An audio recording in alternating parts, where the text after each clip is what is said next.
Atos 13 e versículo 1. Nós vamos ler o versículo 1 do capítulo 13 e depois o versículo de número meia dúzia, também do capítulo 13. Está escrito: na igreja de Antioquia havia alguns profetas e doutores, a saber, Barnabé e Simeão, chamado Níger, e Lúcio, Cirineu, e Manaém, que fora criado com Herodes, o tetrarca, e Saulo. Verso de número 6. E havendo atravessado a ilha até Pafos, acharam um certo judeu, mágico, falso profeta, chamado Bar-Jesus, o qual estava com o procônsul Sérgio Paulo, varão prudente. Este, chamando a si Barnabé e Saulo, procurava muito ouvir a palavra de Deus, mas resistia-lhes Elimas, o encantador, porque assim se interpreta o seu nome, procurando apartar da fé o procônsul. Quantos podem dizer amém? E quantos podem dizer graças a Deus? Eu tenho revivido meu amor pelo livro dos Atos dos Apóstolos nos últimos meses, talvez de um ano para cá, e sido muitíssimo ministrado pelo Senhor ao ver as movimentações da igreja primitiva. E nessas movimentações, suas chegadas, suas implantações, a forma como o reino de Deus ia sendo anunciado no mundo antigo, no cumprimento à fiel palavra do Senhor Jesus, que disse que os apóstolos lhe seriam testemunhas em toda a Judéia, Samaria e até aos confins da terra. Como você sabe, alguns instrumentos acabaram sendo úteis de alguma forma para que a igreja pudesse alcançar a extensão que era do coração de Deus que ela alcançasse. E um desses instrumentos foi a perseguição que a igreja sofreu. Se você observa a partir do verso 19 do capítulo 11, já o 19 diz assim: e os que foram dispersos pela perseguição que sucedeu por causa de Estevão, caminharam até a Fenícia, Chipre e Antioquia, anunciando a ninguém a palavra, senão somente aos judeus. Então, essa perseguição oriunda do povo de Jerusalém, sobretudo, e contra a igreja, que acabou culminando no primeiro mártir da igreja, o nosso irmão diácono Estevão, ela acaba gerando essa primeira dispersão, que era uma dispersão necessária, uma dispersão que veio para justamente romper com uma certa acomodação e uma pequena letargia que parece que estava envolvendo ainda a igreja pelo temor das fortes ameaças. Mas quando essa perseguição vem mais acalorada, a igreja então começa a ter que sair de Jerusalém. E quando ela começa a sair de Jerusalém, algumas grandes igrejas vão ser plantadas, quando algumas cidades começam a conhecer o Evangelho de Jesus. E justamente nessa movimentação é que nós chegamos, no capítulo 13, a uma importantíssima igreja, importantíssima, a igreja de Antioquia. A igreja de Antioquia figurou de uma forma muito especial na igreja primitiva, como sendo uma comunidade muito forte, muito sólida e que tinha uma grande marca.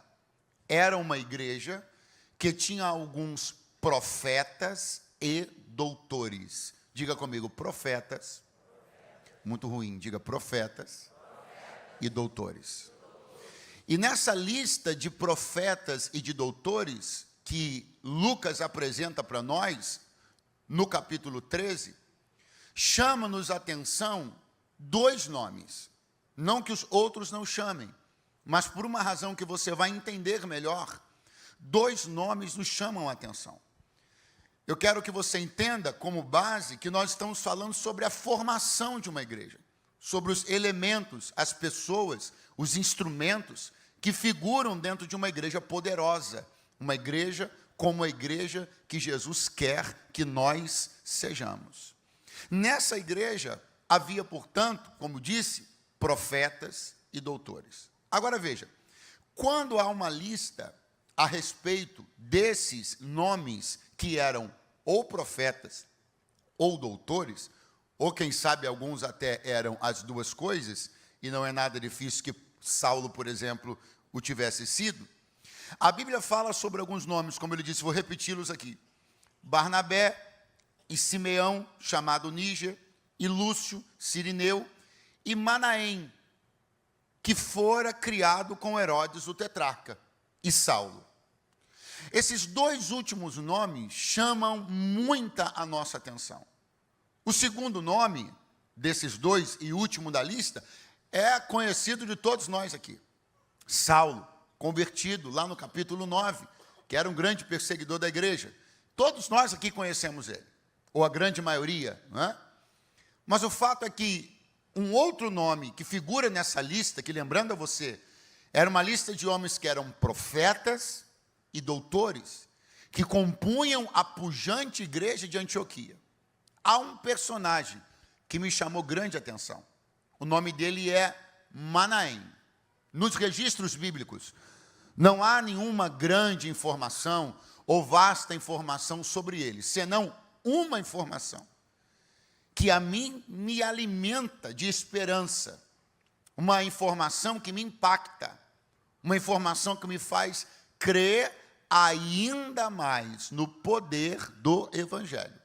A informação de que este homem, chamado Manaém, que se fosse um crente da igreja de Antioquia, da igreja de Jerusalém, ou de qualquer outra igreja, já seria uma bênção ser salvo, ser alcançado pelo Evangelho.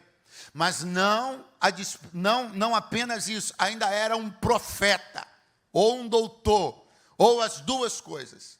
Esse homem fora criado com Herodes o tetrarca. Repete comigo, por favor. Este homem foi criado com Herodes o tetrarca. Veja só o que a Bíblia decidiu contar para nós. A verdade é que nem todas as histórias pregressas dos personagens bíblicos podem ser contadas.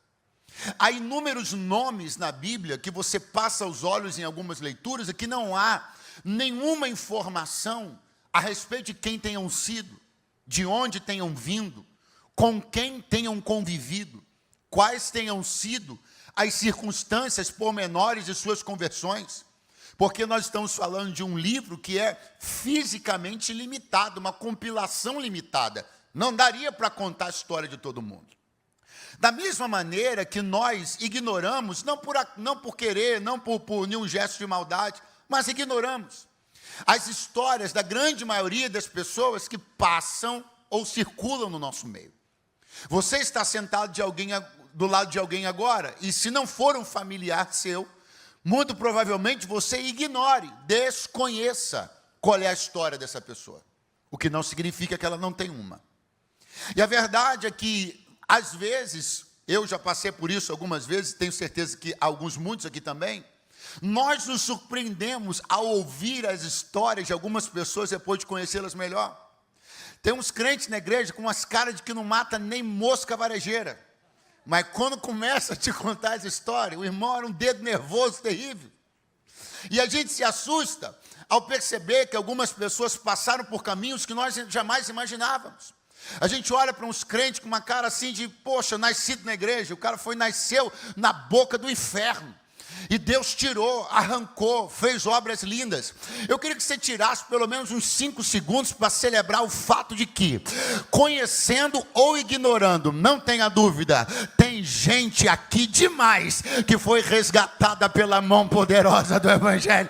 Quantos reconhecem que foram resgatados pela mão poderosa do Evangelho? Tira 5 segundos pelo menos para você dizer glória a Deus, para você dizer aleluia, para você lembrar-se dos grandes feitos do Senhor. Isso continua acontecendo. Vai acontecer hoje aqui ainda, eu creio. Vai acontecer hoje à noite ainda, eu creio. Agora voltemos ao nosso querido e ilustre irmão, que de repente a Bíblia faz questão de puxar um pouquinho da sua ficha. E quando esse membro ilustre, profeta, doutor da poderosa igreja de Antioquia, tem sua ficha puxada pelo nosso irmão Lucas, que é o escritor do livro dos Apóstolos, surge uma informação de grande relevância. Ele fora criado com Herodes. Duas coisas aqui são importantes para ficarem bem claras. Primeiro, ser criado com alguém não é ter estado eventualmente com alguém. A Bíblia não está dizendo que Manaém esteve com Herodes. A Bíblia não está dizendo que Manaém trabalhou com Herodes certo tempo. A Bíblia não está dizendo que Manaém serviu a Herodes num tempo X ou Y da sua vida. Não, não, senhores. A Bíblia está dizendo que Manaém foi criado. Eu sei o que é ser criado com alguém sem ser meu irmão de sangue. E isso cria laços profundos. Sim ou não? Sim ou não? Alguém aqui foi criado com alguém sem ser irmão de sangue, mas foi criado com alguém, laços profundos, sim ou não?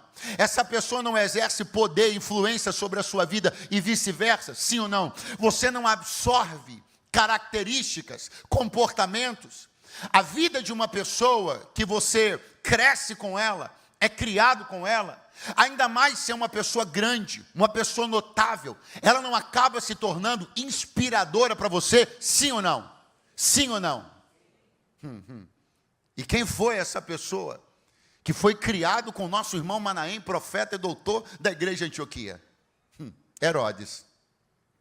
Herodes o tetrarca, ou Herodes Antipas.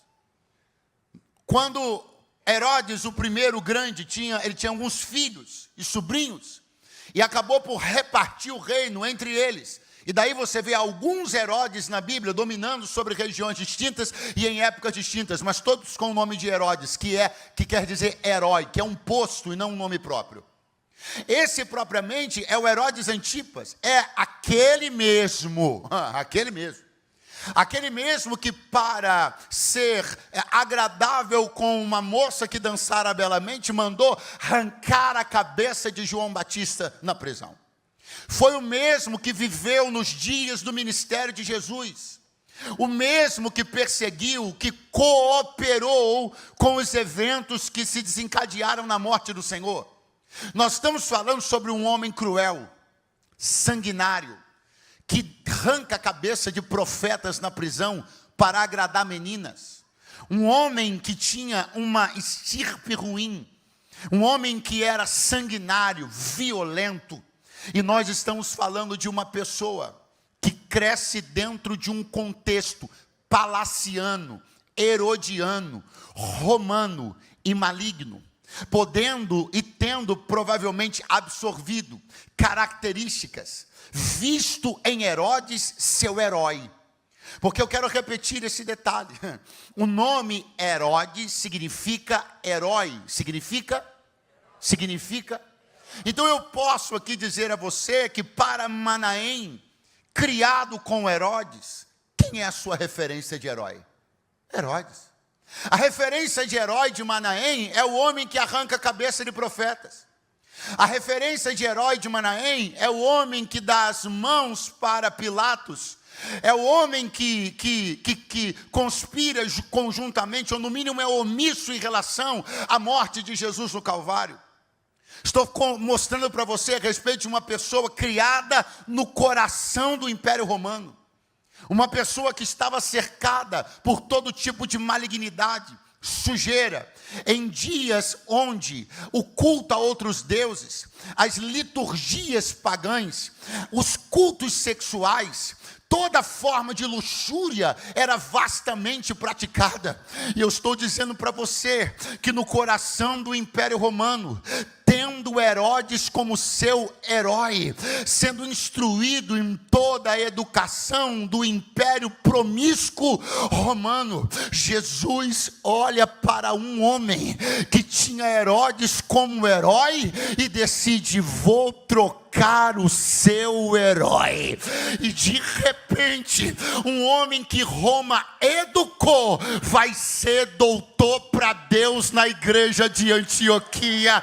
Eu queria que você levantasse a mão mais alto que você pudesse, porque Roma pagou faculdade para Manaém, Roma pagou livro para Manaém, Roma instruiu Manaém, mas Deus tinha outros planos para ele.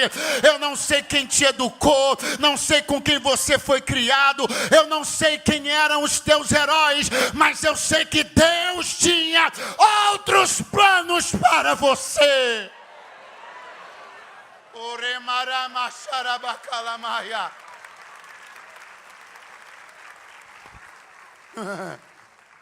Quem eram os teus heróis na adolescência? Quem eram os teus heróis na juventude?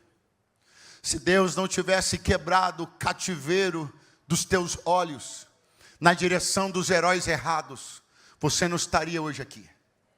Eu estou falando para gente que tinha como heróis os líderes das bocas de fumo e do tráfico do Rio de Janeiro.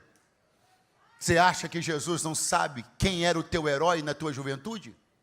Você acha que Jesus não sabe que você olhava os homens armados nas comunidades desse Rio de Janeiro e você dizia, é isso aí que eu quero para a minha vida? Mas Jesus olhava para você e dizia, mas eu tenho outros planos para você.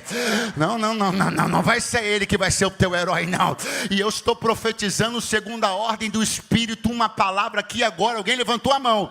Há gente lá na tua casa, vidrado, fissurado, com a ideia capturada por heróis deste país, heróis de bandas de rock, heróis da TV, pessoas que estão se inspirando nesses heróis, crendo nesses heróis, querendo ser esses heróis, mas esse cativeiro de mente e de olhos vai ser quebrado pelo poder do nome de Jesus, e daqui a pouco alguém na tua casa vai reconhecer que o único digno de ser chamado de herói é aquele que venceu a morte e o inferno ao terceiro dia.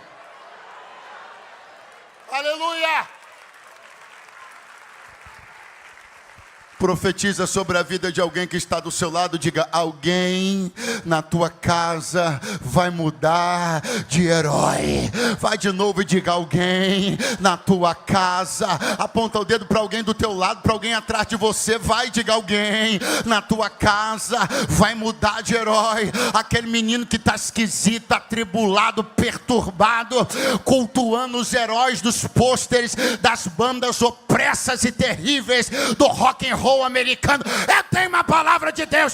Os ídolos vão cair, os pôsteres vão ser rasgados e o nome de Jesus vai ser levantado na tua casa. Tem alguém para crer nessa palavra? Aleluia!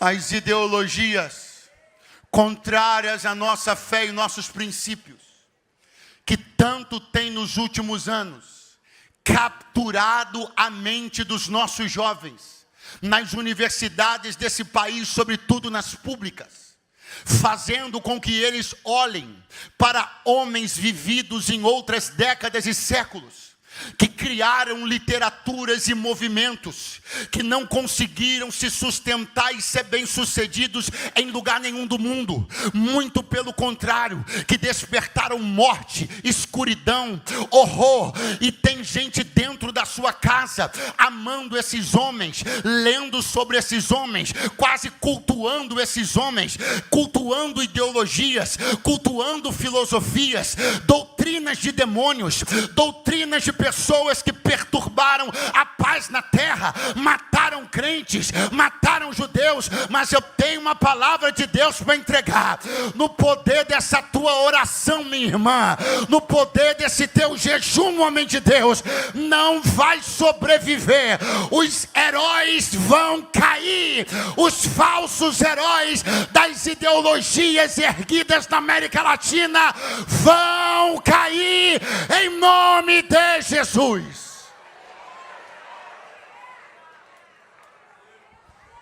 Porque a realidade é que, e é bom fazer meia-culpa, enquanto a igreja cochilou, os heróis foram se erguendo dentro da pasta da educação do país. enquanto a igreja cochilou, olhou muito para onde não deveria estar olhando e abandonou algumas coisas, eu estou falando, a igreja como um todo cochilou, porque a gente cochila. Enquanto cochilou, olhando só para um lado, eles estavam lá trabalhando, ó, pegando os heróis e apresentando para os nossos adolescentes. Aqui que herói bonito. Olha, leia mais sobre esse herói. Vou te dar um livro. Com certeza, não pagaram, não. Foi dado. Olha esse livro aqui. Olha, leia sobre a história desse herói. Olha quando ele era bonzinho. Olha o que ele construiu. Olha a visão de mundo que ele tinha. Olha como ele tinha um coração piedoso. Olha o que ele queria para a sociedade. Agora, contraste com o tempo de hoje. Olha só a sua igreja, o que prega. Olha só a sua igreja, o que quer. Olha só a igreja da sua mãe, o que prega. Olha só a igreja do seu pai, o que eles querem. Eles não têm compromisso. Isso daqui que é vida. Eu acho que Jesus até era isso aí também. Eu também acho até que Jesus era. E eles foram costurando e construindo e erigindo calmamente durante décadas altares para os heróis das ideologias de esquerda dentro das nossas universidades, e a gente cochilando, mas o mesmo Deus, a mesma arca, a mesma presença que tombou a estátua dos deuses filisteus, ainda é Deus nessa nação. Eu estou sentindo a presença dele. Ainda é Deus nessa nação, e o nome do Senhor, por causa de uma igreja viva, pujante e poderosa, há de ser glorificado no meio dessa nação. Se alguém acredita, faz algum barulho de vitória na manhã desse domingo.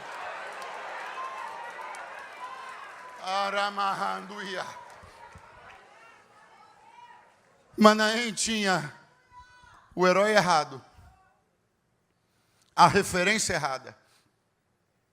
Cresceu no coração de Roma, no coração do império, conheceu as entranhas do império. Ser criado junto com um imperador é ser criado dentro das entranhas de um império, conhecendo todas as suas facilidades, conhecendo todas as suas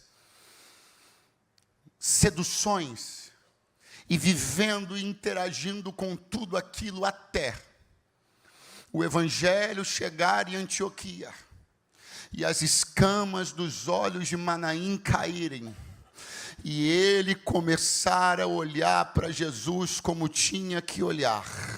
E agora vai ser doutor para Deus. Agora, todo o investimento que Roma fez na educação de Manaém vai ser usado para Deus e para o louvor da sua glória. Porque se tem uma coisa, não vai embora não, se tem uma coisa que alegra o coração de um salvo, é colocar tudo que ele sabe e aprendeu ao longo da vida à disposição e a serviço da igreja. E eu quero aproveitar para instigar você que não começou a colocar ainda seus talentos, suas aptidões a serviço do reino. Comece a fazer isso agora, porque é inadmissível no reino de Deus um pintor que nunca pintou uma parede na igreja para Deus. É inadmissível no reino de Deus um médico que nunca fez uma consulta comunitária na igreja para Deus. O que você aprendeu, o que você viveu, Deus teve misericórdia de você.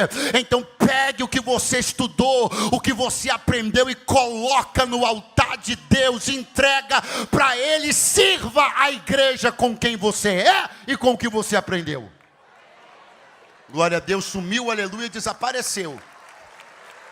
E desapareceu dos profissionais preguiçosos, que querem trabalhar 24 horas por dia, 7 dias por semana, para si.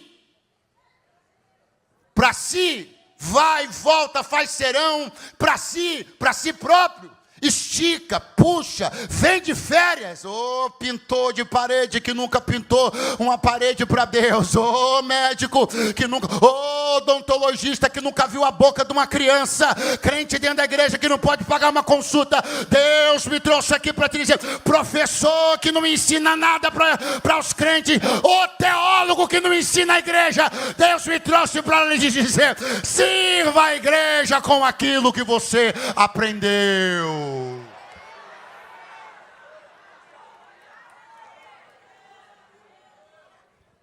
Manaém vai ser doutor para Deus. E é lindo perceber que enquanto Roma pagava a mensalidade, Deus dizia, vai ser doutor para mim. Você está financiando não mais um doutor de Roma, você está financiando um doutor para a igreja.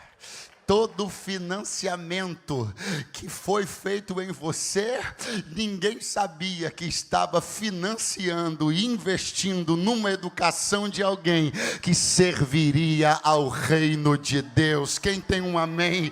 Quem tem um aleluia? Glória a Jesus.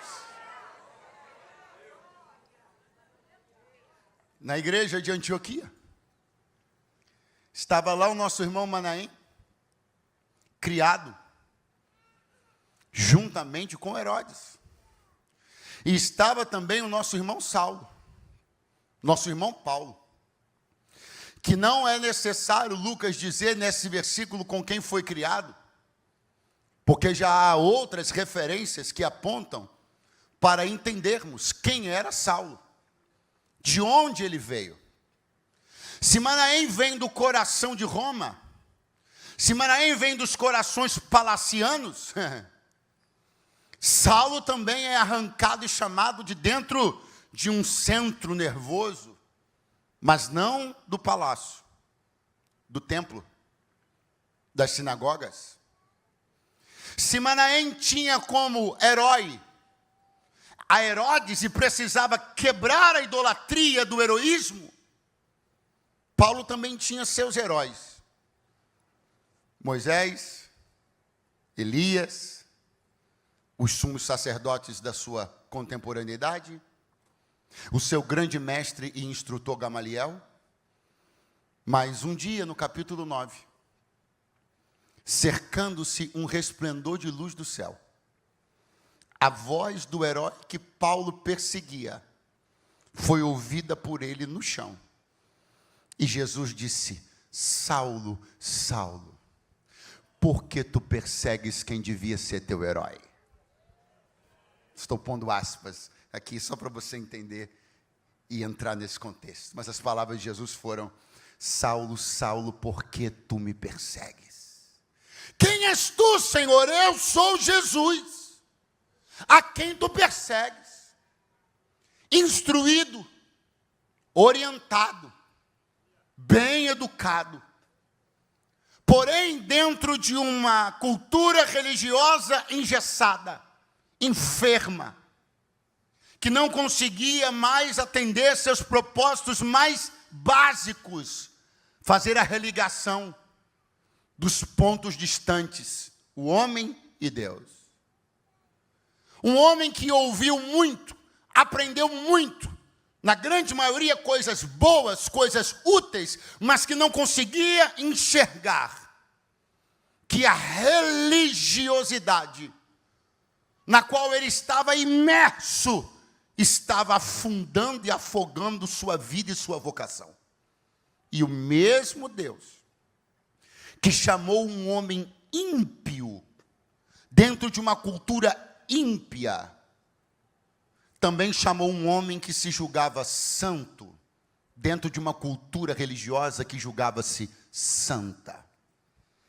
E na igreja de Antioquia vai ter ex-herodiano e vai ter ex-religioso, porque na igreja de Jesus tem espaço para todos, inclusive para esses dois, para aqueles que viveram anos nas amarras de Roma e os que viveram anos na amarra de uma religiosidade doente, mas que em tempo foram chamados para a liberdade e a realidade do evangelho puro e simples de Jesus de Nazaré. Eu quero dar um glória a Deus essa manhã aqui, porque a realidade é que se tivesse demorado mais um ano, você poderia ter se afogado em meio ao marasmo daquela religiosidade que você vivia. Eu quero dar um glória a Deus, porque você entra pelas portas de uma igreja saudável, de uma igreja bíblica, e ainda bem que isto aconteceu essa manhã, embora eu não esteja dizendo naturalmente crente que a Montevidéu 900 é o único endereço de igrejas saudáveis e bíblicas no Rio de Janeiro, mas ainda bem que você entrou em uma, ainda bem que você não levou sua família para epicentros de uma religiosidade fria, morta, e que não tem o poder mais de arrepiar ninguém, de impactar ninguém. Ainda bem, Saulo de Tarso, que hoje no caminho de Damasco, Jesus está chamando o teu nome, está te dizendo: saia do coração dos altares que não me glorificam mais, saia do coração do culto aos homens, da religiosidade barata, e venha viver a pujança de um evangelho que ainda arrepia.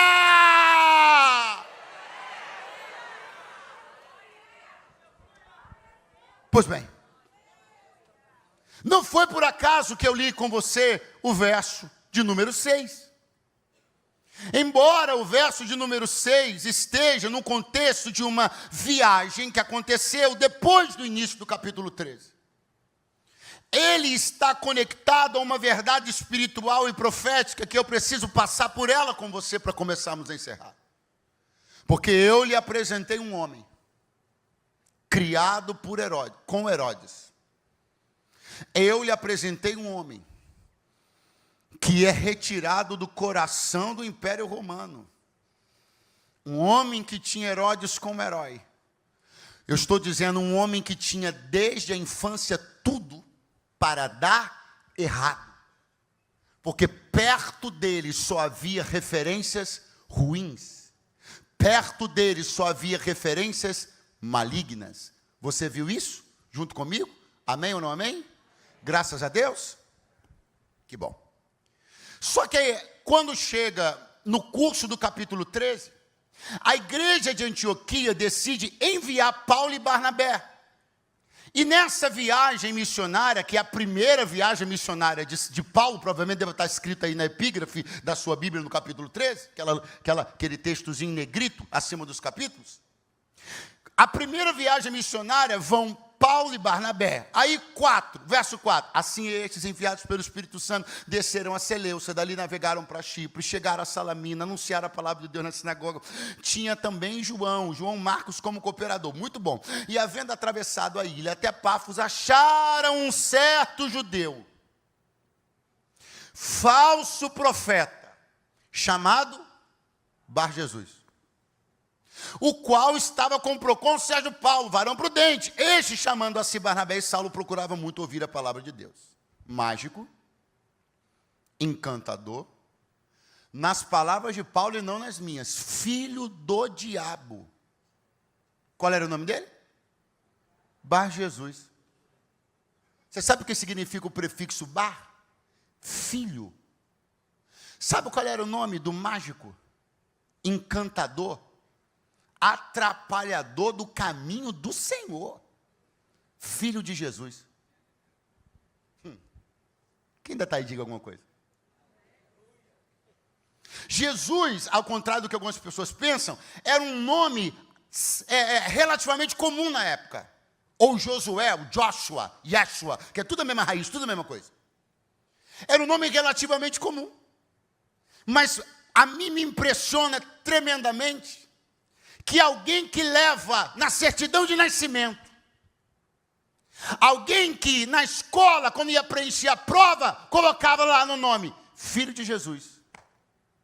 A mim me impressiona muito que alguém que viveu tão perto do nome de Jesus, tenha decidido viver tão longe dele. E quando eu olho para isso, eu vejo a riqueza do evangelho e do poder de decisão de uma pessoa. Porque eu passei 40 minutos lhe contando sobre duas pessoas que viveram afastadas da realidade a vida inteira. Passei 40 minutos pregando para você sobre um homem que viveu no coração do Império Romano, que tinha Herodes como seu herói e que enxergou Jesus como Deus. Agora eu acabei de dizer para você sobre uma pessoa cujo até o nome pregou para ele a vida inteira. Até o nome dele pregava para ele a vida inteira, mas ele decidiu ser opositor todo o caminho do homem cujo nome ele levava na certidão de nascimento, porque não é sobre o quão perto você pode estar. Tem gente que é vizinho, quase parede meia de igreja, a vida inteira vai morrer ímpio e vai para o inferno. Tem gente que está lá no meio do mato, sem igreja nenhuma, mas vai ouvir falar de Jesus uma vez e vai virar, ai, eu estou crendo. Levanta a mão mais alto que você puder. É sobre querer, é sobre desejar, é sobre ser atraído pela graça irresistível dele. Tão perto e tão longe.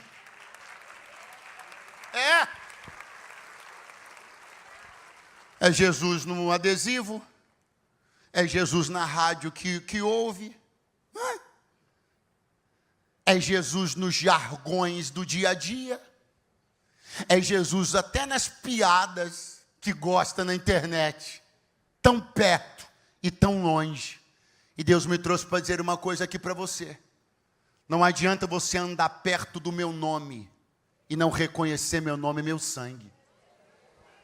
Não adianta ter meu nome na tua boca como jargão. Não adianta ter meu nome na tua boca da mesma maneira que você usava outros, ou que ainda usa outros. Toma um susto, fala, nossa, que você sabe do que vem. Toma um susto, fala, Jesus. É a mesma coisa, não tem distinção nenhuma. É só um nome que você fala quando dá uma topada. E Jesus me trouxe para te dizer, isso não vai te salvar não, rapaz. Isso não vai te salvar não, moça. Isso não vai te salvar não, senhor. Isso não vai te salvar não, senhora. Jesus não é uma cultura, não é um personagem histórico, é Rei e Senhor. Então pega hoje a oportunidade de estar num culto cheio dele, impregnado pela presença dele, e passe a reconhecê-lo como seu Senhor e Deus.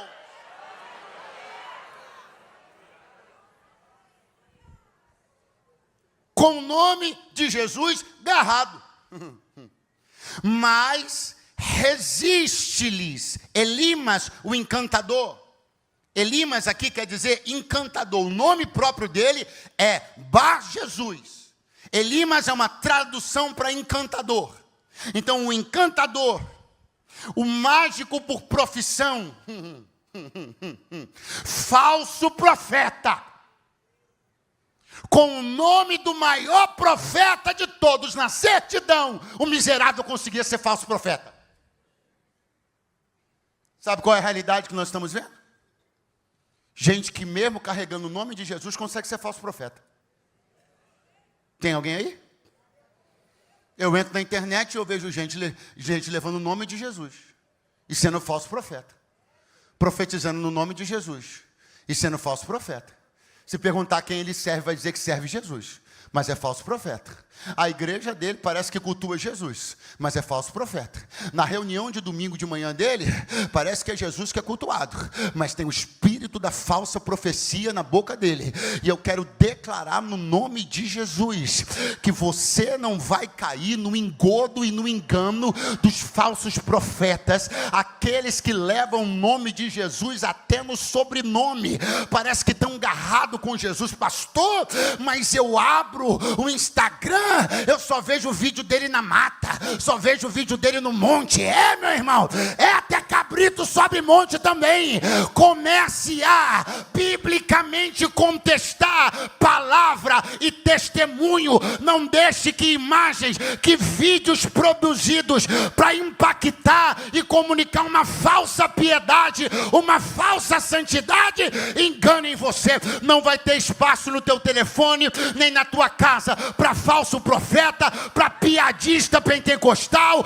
Em nome de Jesus, eu tenho uma palavra: que volte o culto santo para Deus no teu telefone, no meu telefone, na sua casa e na minha casa.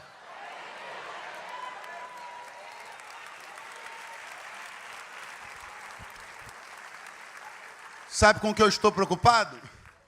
Estou preocupado com a hora que você quiser começar a orientar seus filhos a serem batizados no Espírito Santo. Eu estou preocupado quando essa hora chegar. Porque vai ser muito conflitante seu filho querer ser batizado no Espírito Santo para falar em línguas estranhas que estão no teu celular na boca de fanfarrões e piadistas. Eu queria ver você conseguindo convencer seu filho de 10, de 12 anos a buscar batismo no Espírito Santo. Para quê? Para falar nas mesmas línguas que os palhaços que você assiste o dia inteiro falam. Dê bom testemunho dentro da sua casa. Para de rolar feed o dia inteiro com piada pentecostal. O movimento pentecostal está sendo escarnecido na boca desses palhaços na internet. E nós estamos dando like e audiência. A gente manda nos grupos, a gente ri desses palhaços, eles não podem ter a nossa audiência.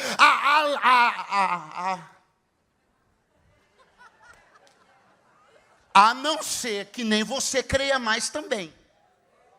A não ser que o Espírito Santo, as línguas estranhas, os dons de curar, também já tenham virado uma fanfarrice para você. Agora, se tu ainda crês no íntimo do teu espírito, se tu ainda crês no íntimo se tu ainda tens memória daqueles cultos de oração lá na casa da tua mãe, aonde Jesus falava na boca dos profetas sobre tudo que está acontecendo na tua vida hoje, se tu ainda te arrepias com a presença real do Espírito Santo, se corinho de fogo ainda te exorta e não virou axé gospel na tua vida ainda, então tem uma palavra de Deus para te dar. Mantenha as coisas no lugar e dê exemplo para sua família. Sabe por quê, irmão? Porque não tem muito tempo atrás, na minha juventude e adolescência, os corinhos, assim chamados corinhos de fogo, nas nossas vigílias e cultos pentecostal, despertavam temor. E esses dias alguém me falou assim, o corinho de fogo ressurgiu. Eu falei, cara, maravilhoso, muito bom. Só que eu reparei uma coisa. Começa a cantar um corinho de fogo dos que tem hoje, olha para os crentes, está todo mundo assim, ó. Virou palhaçada. A maioria dos corinhos de fogo hoje viraram objeto de coisas esdrúxulas, que não se entende nada, que só se assemelham ao axé de Salvador. E é por isso que os crentes estão adorando. Não vai embora, não. Só falta dar um abadá. Bota um abadá e pronto. Não desperta temor. A gente acha engraçado, fala do varão, ai o varão.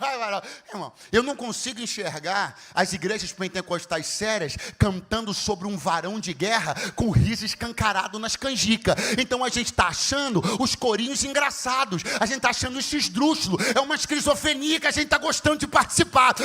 Meu irmão, em nome de Jesus, voltemos para a pureza, voltemos para a ética, para o temor, seja corinho de fogo, seja adoração, que desperte em você quebrantamento, espírito devocional.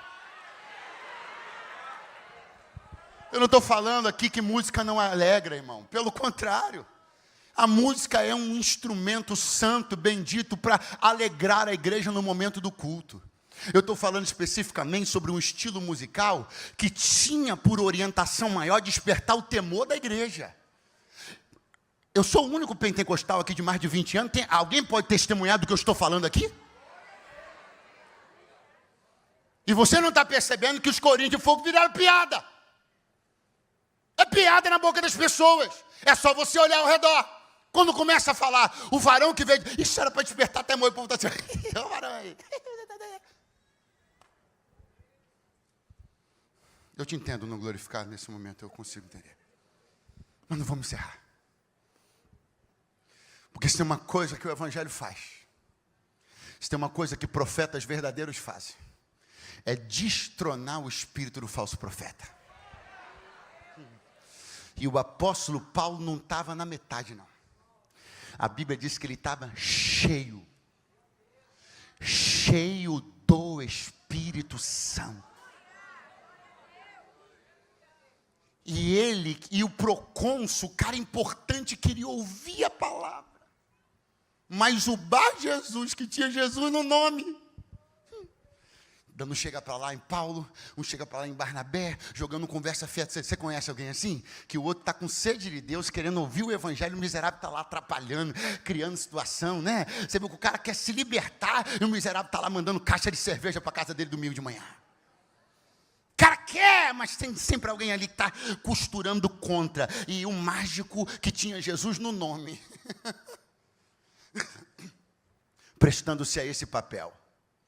Até uma hora que o pavio do apóstolo Paulo chegou no final. Ele olhou e disse algumas coisas bem simpáticas para aquele homem. Filho do diabo.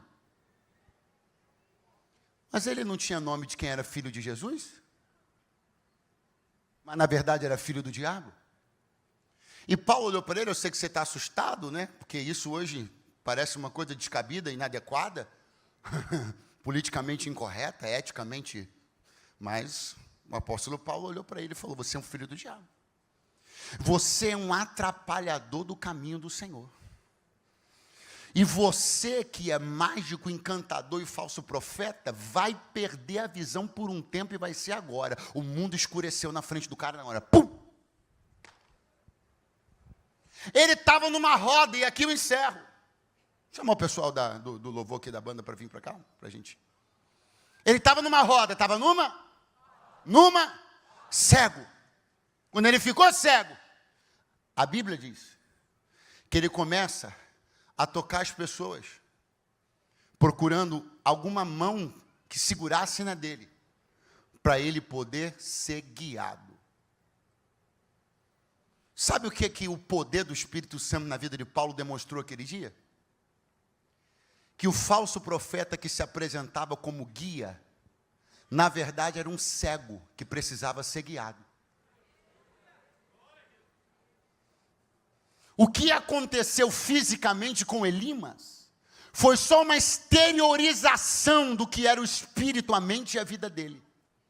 Ele se apresentava como guia, eu sou o profeta, segui-me. Se apresentava como guia, eu tenho a palavra, manda o pix para mim.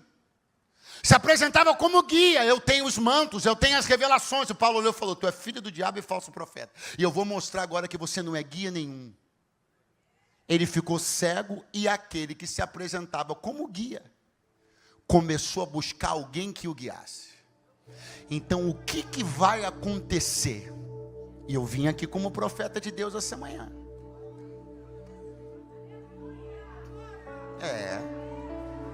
Vim de tênis e de calça jeans. Vim aqui como profeta de Deus essa manhã, para dizer que aqueles nessa nação que têm se apresentado como guias, dizendo, olhem para mim, sigam a mim, eu sou a mente brilhante, eu sou o conhecedor, eu tenho a teologia, eu tenho a espiritualidade, o negócio agora é comigo, eu sou a bola da vez, e o Senhor está olhando dizendo, tu leva meu nome, mas tu é filho do diabo, e eu vou mostrar quem você é para a nação brasileira, vou mostrar quem você é. A mesma internet que mostrou tua mentira, eu vou usar para mostrar a verdade de quem você é. Em nome de Jesus, essa cadeia vai ser quebrada na nação brasileira. Em nome de Jesus, nós não seremos alvos dos falsos profetas. A escuridão e a cegueira deles vai ser demonstrada. E quem se apresentou como guia vai mostrar que precisa ser guiado.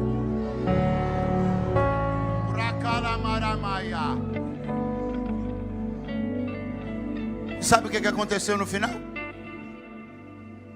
Quando o procônsul viu aquilo, isso é importante, porque enquanto a cena não aconteceu, o procônsul continuava acreditando no mago, continuava acreditando no falso profeta, mas quando ele viu o poder real de Deus, ele creu no evangelho. Aí eu tenho uma chamadinha de atenção para todos nós, a começar por mim.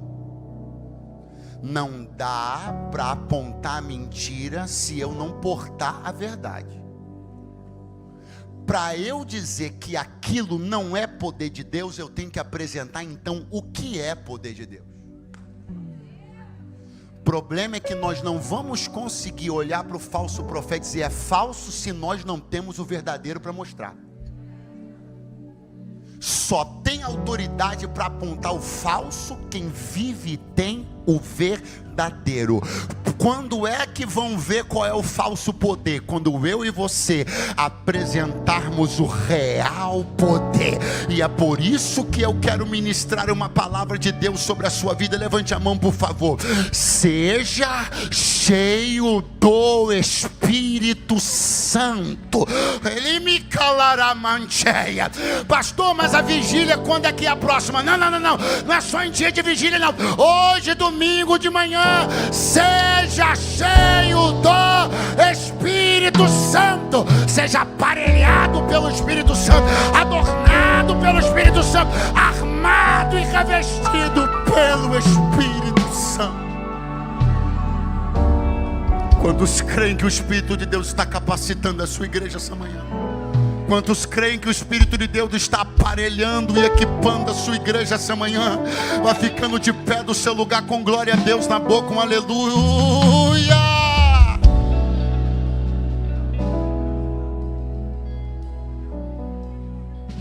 Sabe o que aconteceu no final? Quando o poder de Deus se manifestou, quando o falso profeta foi exposto, quando a cegueira que era do entendimento da mente foi exteriorizada para mostrar que ele era um cego, como Jesus disse, guias cegos, o procônsul recebeu o evangelho. Porque depois que a mentira sai do caminho, é impossível não abraçar a verdade. Depois que o ambiente de manipulação é exposto, é impossível que o rio da vida não corra na direção do coração do homem. Antes de fazer um convite, eu quero declarar, porque eu sei, eu estou sensibilizado de uma forma especial nessa direção, e é pelo Espírito, desde o início. Eu sei que tem mães aqui, pais, esposas, maridos, que estão travando guerras pela salvação dos seus parentes. Gente que já estava quase desanimando, e Deus te trouxe hoje aqui para dizer uma coisa para você: eu sou o mesmo e não mudei. Eu sou o que arrancou Paulo do seio da religiosidade. Fui eu quem chamou Manaém de dentro do Império Romano para ser doutor para mim. Fui eu que chamei. Por que eu não posso chamar aquele garoto que está na tua casa hoje? Por que eu não posso chamar teu marido que está dormindo até agora da cachaça de ontem à noite? Por que eu não posso chamar ela? Por que eu não posso chamar teu amigo, aquele teu compadre que tu diz, cara, aquele cara é gente boa demais. E Jesus pode salvar e vai salvar ele.